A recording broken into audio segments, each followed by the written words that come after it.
Chapter 1. The Peter Principle. I begin to smell a rat. M. de Cervantes. When I was a boy I was taught that the men upstairs knew what they were doing. I was told, Peter, the more you know, the further you go. So I stayed in school until I graduated from college and then went forth into the world clutching firmly these ideas and my new teaching certificate. During the first year of teaching I was upset to find that a number of teachers, school principals, supervisors and superintendents appeared to be unaware of their professional responsibilities and incompetent in executing their duties. For example, my principal's main concerns were that all window shades be at the same level, that classrooms should be quiet and that no one step on or near the rose beds. The superintendent's main concerns were that no minority group, no matter how fanatical, should ever be offended and that all official forms be submitted on time. The children's education appeared farthest from the administrator mind. At first I thought this was a special weakness of the school system in which I taught, so I applied for certification in another province. I filled out the special forms, enclosed the required documents and complied willingly with all the red tape. Several weeks later, back came my application and all the documents. No, there was nothing wrong with my credentials, the forms were correctly filled out, an official departmental stamp showed that they had been received in good order.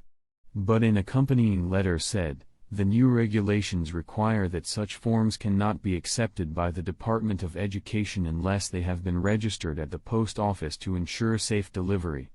Will you please remail the forms to the department, making sure to register them this time? I began to suspect that the local school system did not have a monopoly on incompetence.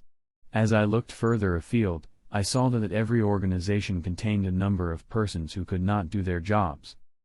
A universal phenomenon, occupational incompetence, is everywhere. Have you noticed it? Probably we all have noticed it. We see indecisive politicians posing as resolute statesmen and the authoritative source who blames his misinformation on situational imponderables. Limitless are the public servants who are indolent and insolent, military commandeurs whose behavioral timidity belies their dreadnought rhetoric, and governors whose innate servility prevents their actually governing.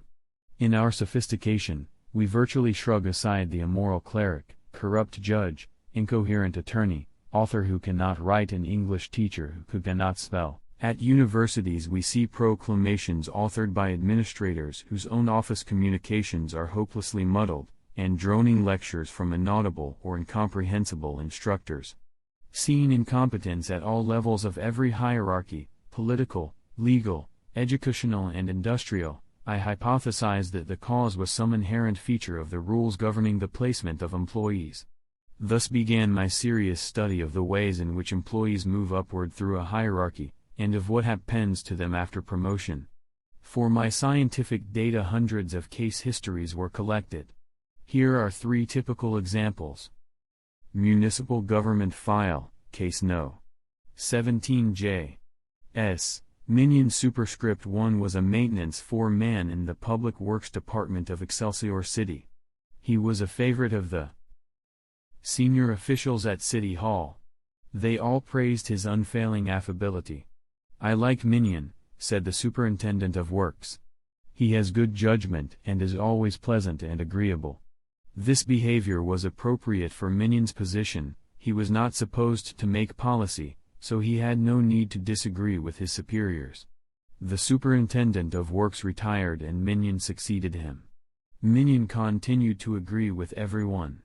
He passed to his foreman every suggestion that came from above. The resulting conflicts in policy, and the continual changing of plans, soon demoralized the department.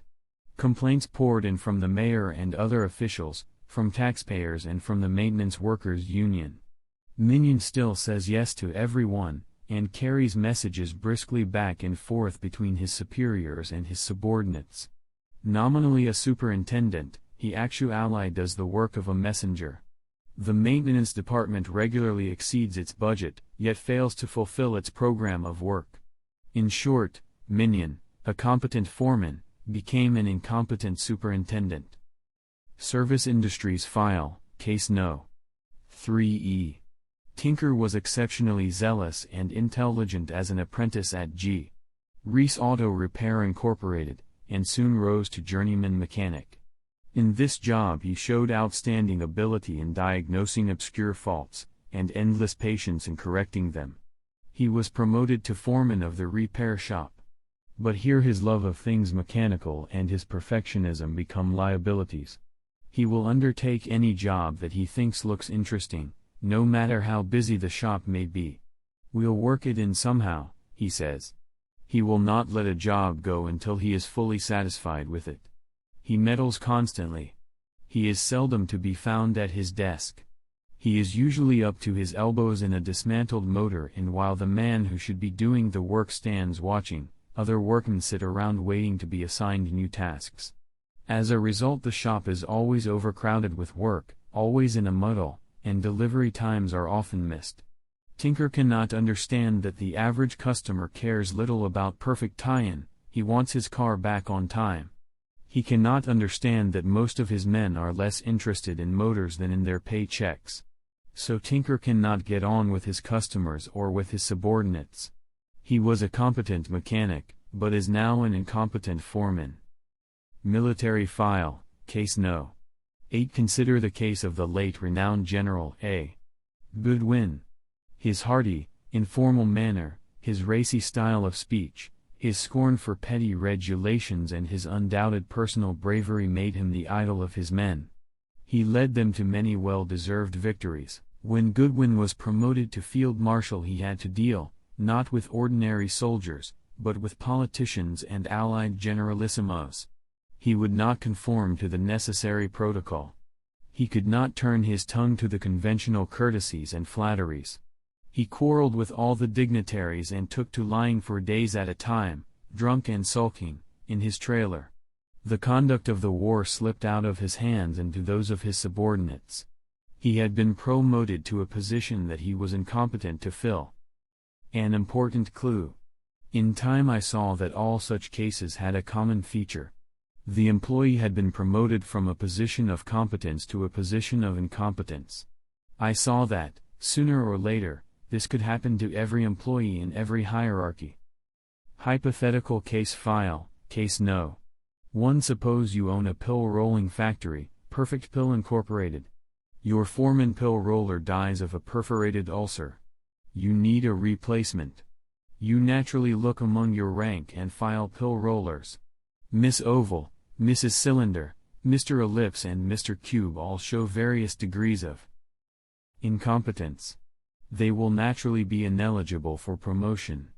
You will choose, other things being equal, your most competent pill roller, Mr. Sphere, and promote him to foreman. Now suppose Mr. Sphere proves competent as foreman. Later, when your general foreman, Legree, moves up to works manager, Sphere will be eligible to take his place. If, on the other hand, Sphere is an incompetent foreman, he will get no more promotion. He has reached what I call his level of incompetence. He will stay there till the end of his career. Some employees, like Ellipse and Cube, reach a level of incompetence in the lowest grade and are never promoted. Some, like Sphere, assuming he is not a satisfactory foreman, reach it after one promotion. E. Tinker, the automobile repair shop foreman, reached his level of incompetence on the third stage of the hierarchy. General Goodwin reached his level of incompetence at the very top of the hierarchy. So my analysis of hundreds of cases of occupational incompetence led me on to formulate the Peter Principle. In a hierarchy, every employee tends to rise to his level of incompetence. A new science. Having formulated the principle, I discovered that I had inadvertently founded a new science, hierarchaeology, the study of hierarchies. The term hierarchy was originally used to describe the system of church government by priests graded into ranks. The contemporary meaning includes any organization whose members or employees are arranged in order of rank, grade or class. Hierarchaeology, although a relatively recent discipline, appears to have great applicability to the fields of public and private administration. This means My principle is the key to an understanding of all hierarchical systems, and therefore to an understanding of the whole structure of civilization. A few eccentrics try to avoid getting involved with hierarchies, but everyone in business, industry, trade unionism, politics, government, the armed forces, religion and education is so involved. All of them are controlled by the Peter Principle. Many of them, to be sure, may win a promotion or two, moving from one level of competence to a higher level of competence. But competence in that new position qualifies them for still another promotion. For each individual, for you, for me, the final promotion is from a level of competence to a level of incompetence. Squared so, given enough time, and assuming the existence of enough ranks in the hierarchy, each employee rises to, and remains at, his level of incompetence.